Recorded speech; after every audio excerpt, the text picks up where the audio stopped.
Olá, pessoal. Mais uma vez a gente traz esse tema muito importante aqui no nosso bate-papo, que é a endometriose.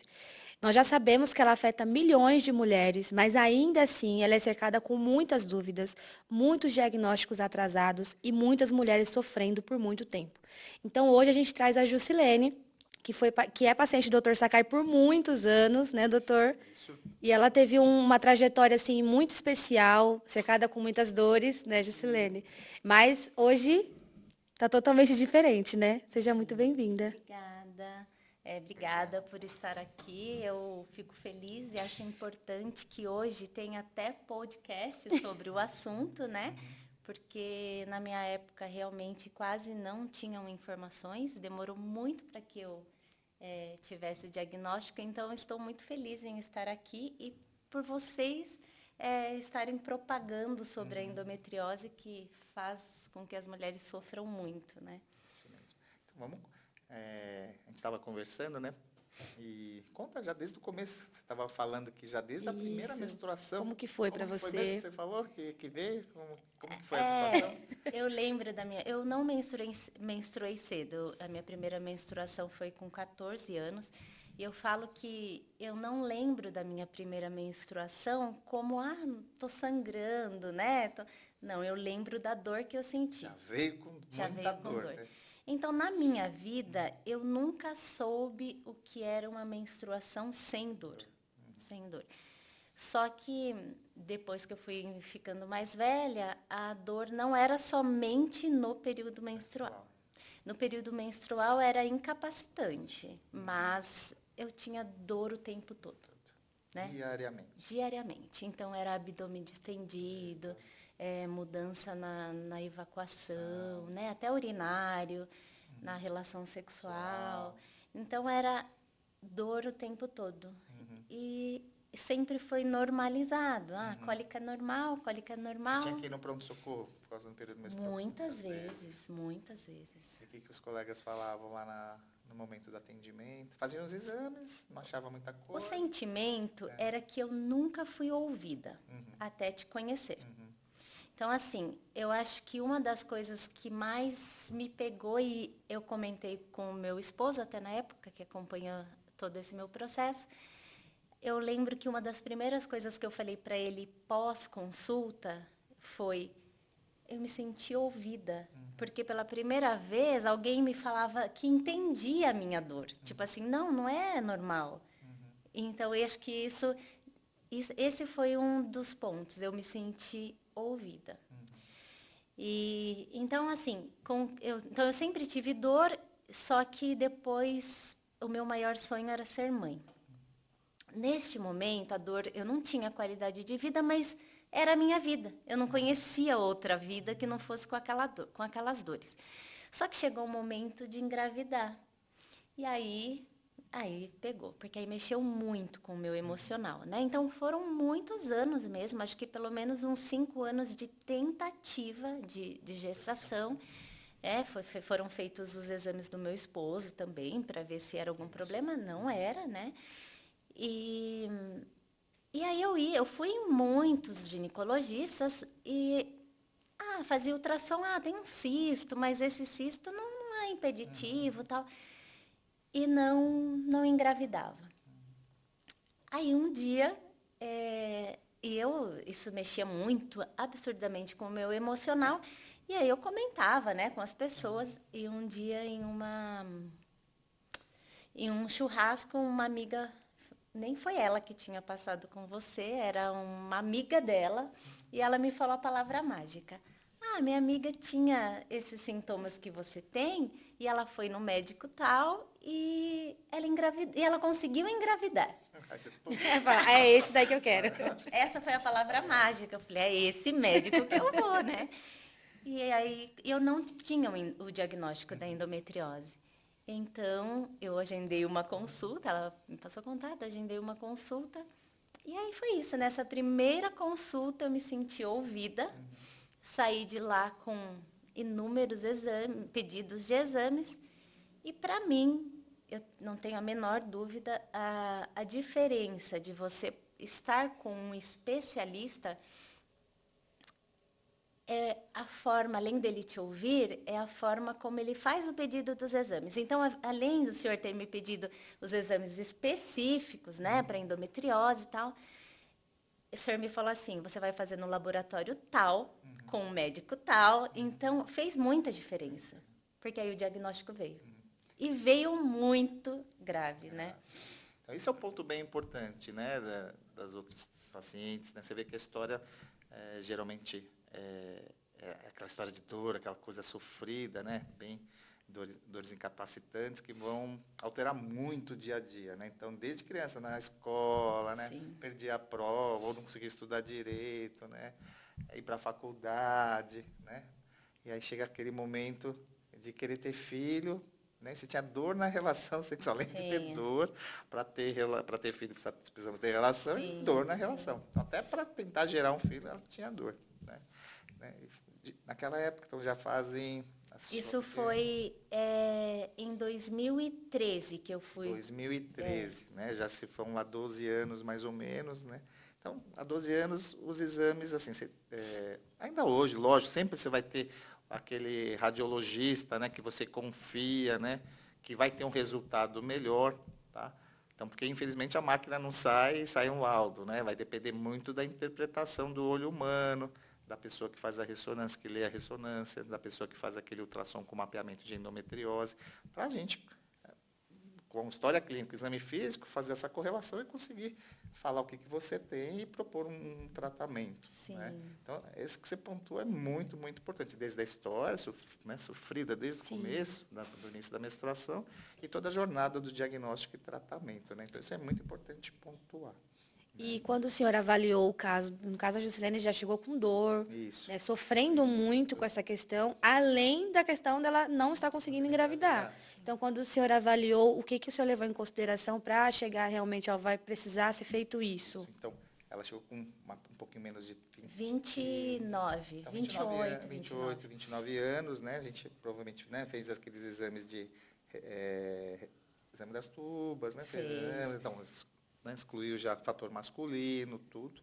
Né? Porque nesse momento, dependendo, né, da idade da paciente, da reserva ovariana, do tempo de infertilidade, tentativa e sem sucesso, né, a gente vai optar, né, ou por um tratamento cirúrgico ou um tratamento com reprodução humana. A gente chegou até a comentar alguma coisa sobre isso. O que não pode, gente, é querer tratar a CV, ter um quadro de endometriose importante, querer dar algum remédio, um tratamento medicamentoso, vamos tratar por 6 meses para depois você tentar um outro tempo. Isso não pode ser feito. Isso que é bem importante pontuar. Tá? Quando você chega no caso igual da Juscelene, que tem um quadro de endometriose, esse tempo de infertilidade, a gente não pode perder tempo. Ela estava numa idade boa. Você não pode perder mais tempo, porque vai perdendo a fertilidade, a reserva e a qualidade. Tá? Então, a gente, depois de ter feito todos os exames, deu opções de tratamento e resultados para ela, né? A gente optou por cirurgia, muito provavelmente pela dor. Né? Fica difícil fazer um tratamento reprodutivo se a paciente tem uma dor excessiva, incapacitante. A gente precisa tratar primeiro a dor, porque ela tinha esse tempo ainda. Né? 29 anos, por isso aquela história de acompanhar desde o começo, levantar aquela hipótese de endometriose e estar tratando para a gente ter tempo para planejar. Porque senão acaba tudo caindo muito em reprodução assistida, uma fertilização in vitro. Ela teve essa opção. Então, existem essas opções. O que é importante entre uma e outra é lembrar que não existe um tratamento clínico. Descobri que tem endometriose, fez os exames, deu endometriose. Vou dar análogo de NRH, né, que a gente fala, anticoncepcional por um tempo, por o DIU, dar progesterona para depois tentar engravidar. Isso é mito, isso aí não pode acontecer. Sim, e o senhor foi sincero comigo nesse tempo. A primeira coisa que o senhor me falou era isso, que precisava melhorar minha qualidade de vida, né?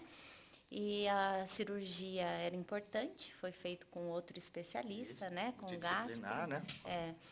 E aí eu me lembro que o senhor falou que faria como se fosse uma plástica, né? Algo muito delicado para que tirasse os focos e deixasse saudável ainda para que eu tentasse engravidar, mas, né? nunca me deixou iludida, mas faria o possível para que melhorasse primeiramente minha qualidade de vida, né? Então, esse é o objetivo. Além de melhorar a qualidade de vida, a gente não pode ser tão radical um ponto, né, de tirar uma tuba aleatoriamente, né, fazer uma esterectomia, retirada do útero, né, quando a paciente tem esse desejo de gestação. Né? Então, a gente tenta tirar o máximo possível dos focos de endometriose, sempre pensando em preservar a fertilidade. Né? Tem, né, o meu mentor aqui em reprodução humana, que é o professor Giorgio, ele sempre tem até o slogan dele, né, restauração da fertilidade. Então, a gente tenta sempre trazer isso para umas condições melhores possíveis para tentar uma gravidez espontânea. No caso da Juscelene, foi da Lene, né? Foi possível fazer isso, mas às vezes tem pacientes que não vão conseguir, a gente conseguir fazer uma restauração tão boa da anatomia pélvica, né? E algumas vezes a fertilização seria a primeira opção, tá? Então, no caso dela, então cada caso, né? Porque a Lene teve isso, que obrigatoriamente precisamos seguir esses passos. Cada paciente é uma paciente. Cada paciente de endometriose tem um objetivo na vida, está num momento da vida diferente. E quando vai querer engravidar também, tem situações diferentes, ou muita dor, ou tem uma endometriose em sítios diferentes, que não vai dar para fazer ou uma cirurgia, ou a fertilização vai ser primeiro realizado do que uma cirurgia. Então, o recado é cada paciente, né, a gente tem que tratar de um jeito, é personalizado, personalíssimo, né, o tratamento da paciente. Mas no seu caso, quando você foi realizar essa cirurgia, claro que assim, o doutor sempre foi muito sincero, né, sobre como seria e tudo mais, mas como que foi a sua expectativa sobre isso? Porque eu imagino que na sua cabeça 1 milhão de coisas, né? Meu Deus, eu quero parar de sentir dor, mas eu quero ser mãe, o que pode acontecer? Sim. Eu tive muita esperança, porque, como eu disse, pela primeira vez eu me senti ouvida, acolhida, então eu tinha certeza que melhoraria a minha qualidade de vida, né? Pela primeira vez, pelo menos, eu sabia o que eu tinha, né? Porque até então eu só tinha dores que eram consideradas normais. O pós-cirúrgico não foi fácil por conta da retossigmoidectomia, né? Então foi um pós-cirúrgico doloroso, mas depois disso o doutor Fábio continuou o tratamento, preparando o meu útero para que eu pudesse gestar naturalmente. Então eu fui para cirurgia muito animada, na verdade, confiante de que viria algo melhor. Obviamente que apesar da dor, o meu foco principal era conseguir engravidar. Sim. E foi assim, continuamos o tratamento e chegamos uma gravidez espontânea, né? Porque na época da cirurgia pós-operatória, a gente optou por fazer, como tinha uma endometriose mais extensa, optamos por fazer uma medicação que é uma análise de NH por um tempo, aí sim, cabe para depois ela optar o FIV ou um tempo de tentativa de gravidez espontânea, né? E eu tinha um tempo mesmo, né? Porque como se eu continuasse menstruando, voltaria, né? Maior, né? Então, essa história é super interessante também, né? Como é que foi até você conseguir ser positivo? Eu falo que na minha vida, a forma como eu fiquei sabendo do doutor Fábio já foi, né? Eu confio muito em Deus, então para mim já foi de uma forma muito especial. E eu falo que Deus em primeiro lugar e o doutor Fábio depois, porque eu acreditava, eu tinha muitas promessas na minha vida de que eu conseguiria gestar, mas pela medicina eu não conseguiria, né? Assim, naturalmente. E o doutor Fábio foi muito sincero comigo, ele falou que eu teria um prazo, né? Eram 6 meses que eu tinha para engravidar naturalmente, senão nós teríamos que parar a menstruação e optar pela fertilização, porque senão todo o tratamento, tudo que nós tínhamos feito poderia ser perdido. Imagina, né? Uma pessoa que há anos tentava engravidar, aí tinha um prazo, né? Um reloginho correndo. Eu falo que algo importante também para todas as mulheres, depois da cirurgia, depois que eu me tornei mãe, a minha vida, meu casamento melhorou, minha vida sexual melhorou, porque aí eu já não tinha mais dor e, além disso, eu não tinha mais só aquele pensamento de engravidar, né? Eu tinha 6 meses, então, e no último mês, que era o meu prazo final, que foi aquele lá que foi quando eu falei assim, eu já tinha um monte de teste de gravidez em casa. Inclusive, eu já tinha até pedido, né? Porque aí o doutor Fábio já deixava, né? O pedido e tal. E eu tinha um monte de teste, então todo mês eu achava e não dava nada. E no último mês, quando eu me esqueci, assim, falei, acho que não vai rolar. Foi quando eu engravidei. Então, assim, eu tenho certeza que foi um caminho de Deus na minha vida e o tratamento, ter encontrado um especialista fez toda a diferença. E eu lembro que eu e meu esposo chegamos no consultório do Dr. Fábio, como eu já tinha o pedido de exame, porque ele já deixa tudo certinho. Ele falou, só volta aqui com o positivo, né? Eu cheguei lá com o meu positivo, eu e meu marido extremamente radiantes, aí ele colocou a gente no nosso lugar, falou, calma, vamos lá, vamos fazer esse acompanhamento. Então, saí de lá com outros pedidos de beta-HCG, ele foi acompanhando, eu mandava para ele os resultados para ver se estava... Então, foi um acompanhamento o tempo todo, não foi só até eu engravidar. Eu engravidei, aí depois que eu fiz o primeiro ultrassom com batimento cardíaco, aí que ele falou, agora você pode contar para sua família. E nós esperamos mesmo, porque foi uma cirurgia muito grande, né, doutor? Então, ele pegou, colocou a gente ali na calma. Mas Deus foi tão maravilhoso que evoluiu, né, a gestação. E o doutor Fábio acompanhou meu pré-natal inteirinho, com muita atenção. E fez o meu parto também. Então, assim, eu me senti muito confortável, porque eu me senti segura, né? Porque primeira gestação, sendo tão desejada, aí essa segurança também fez toda a diferença. Eu nem conseguiria fazer meu pré-natal com outra pessoa que não fosse o Dr. Fábio. Obrigado. Aqui a gente não está mostrando, né? Mas a gente vê aqui a família aqui. Vocês não estão vendo, mesmo. Mas meu sonho está realizado bem aqui na minha frente. São lindas. Mas como que foi para você, doutor, ver que uma paciente que chegou de uma forma, né, com muitas dores, sofrendo muito com essa questão, também com a questão da infertilidade, que também é um outro problema que afeta muito a mulher emocionalmente, fisicamente, de todas as formas, né? Como que foi para o senhor ver depois ela já conseguindo um bem-estar de volta, conseguindo a gravidez? Como que é para você como médico ver isso? É muito gratificante, né? A gente vem, porque já quando acabei a residência, né, final de 99 para 2000, né, um período que eu dediquei praticamente já para a videolaparoscopia, e sempre tive a sorte, né, de ter bons mentores, bons chefes, né, que são bem atuantes na área, então que te leva para o caminho certo, né? Como toda profissão, você tem que ter pessoas boas, né, já desde você saindo, né, da residência para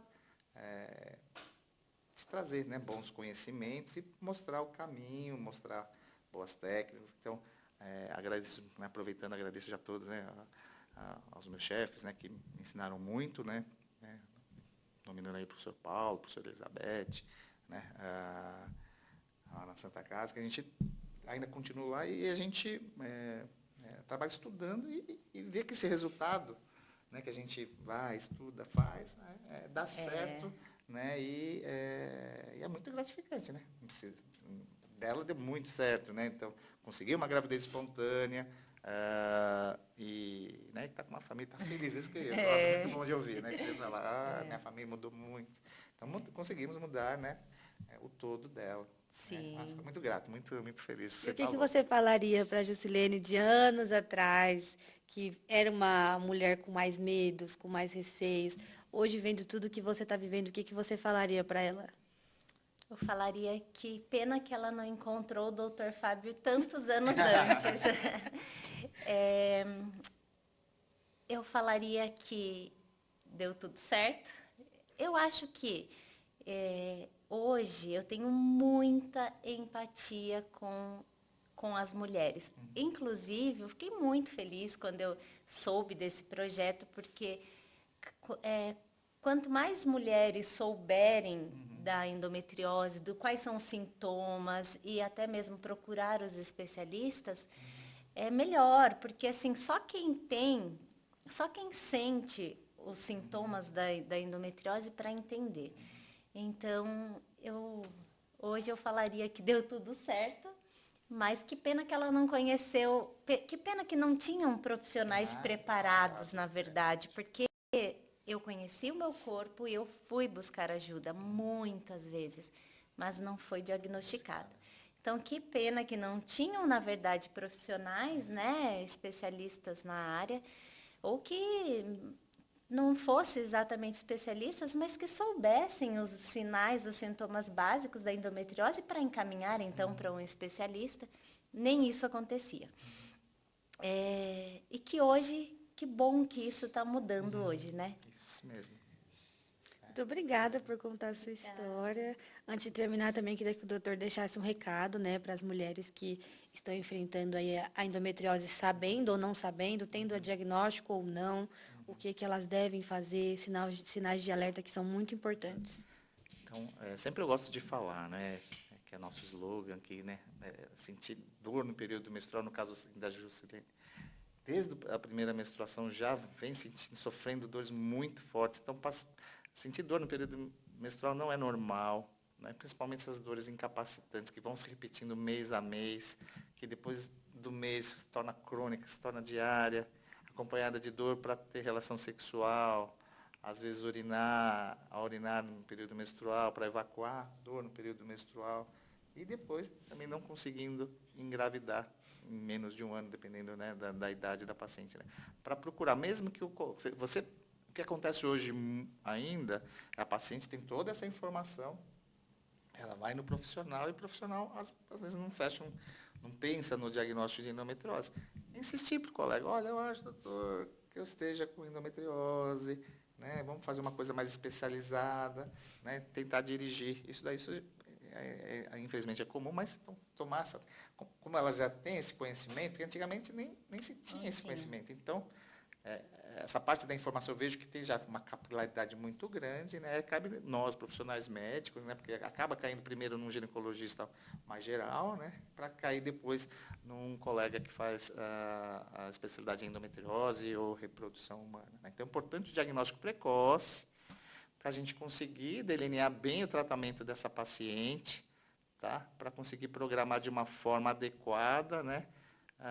E melhorar duas coisas, né? Dar qualidade, diminuir dor da paciente, melhorar a qualidade de vida dela e fazer com que ela consiga engravidar, seja de preferência espontaneamente ou através de uma técnica de reprodução assistida, né? Fazendo com que a gente consiga fazer com que ela engravide com os próprios ovos, dá tempo para fazer isso. Por isso que precisa desse diagnóstico precoce para conseguir um bom planejamento. E você, qual recado você deixaria para as mulheres? Eu quero deixar um recado principalmente para os homens, para os maridos das mulheres. Por quê? Existe muitas pesquisas até sobre isso, de que as mulheres com endometriose são abandonadas, muitas vezes. Por quê? Porque tem dor na relação sexual, porque não engravidam, porque está sempre com dor, né? Então, eu, graças a Deus, tive um parceiro, né? Está aqui, inclusive está aqui, junto com as minhas princesas. Mas eu acho que a mulher ser acolhida é o principal. Então, assim, nós falamos o especialista, né? Muda a vida da mulher, mas ela ser acolhida, entendida dentro de casa faz toda a diferença. Então, maridos, dói muito mesmo, a dor não é frescura, né? Acolham as suas esposas, que faz muita diferença na vida delas. E para vocês, mulheres, procurem um especialista. A dor não é normal. Hoje em dia, muito mais dá para mudar a nossa vida, né? Com acompanhamento, com tratamento. Então, eu só digo para vocês buscarem um especialista que faz toda a diferença. Muito obrigado pela presença. Imagina, eu fiquei muito feliz. Obrigada, pessoal, pelo papo. Estamos chegando ao fim de mais um episódio e não deixe de procurar ajuda caso você sinta dor, caso você esteja com dificuldade para engravidar. O quanto antes, melhor, o quanto antes o seu bem-estar, você conseguirá mais rápido de volta. Nós estamos aqui prontos para te ajudar. Obrigada.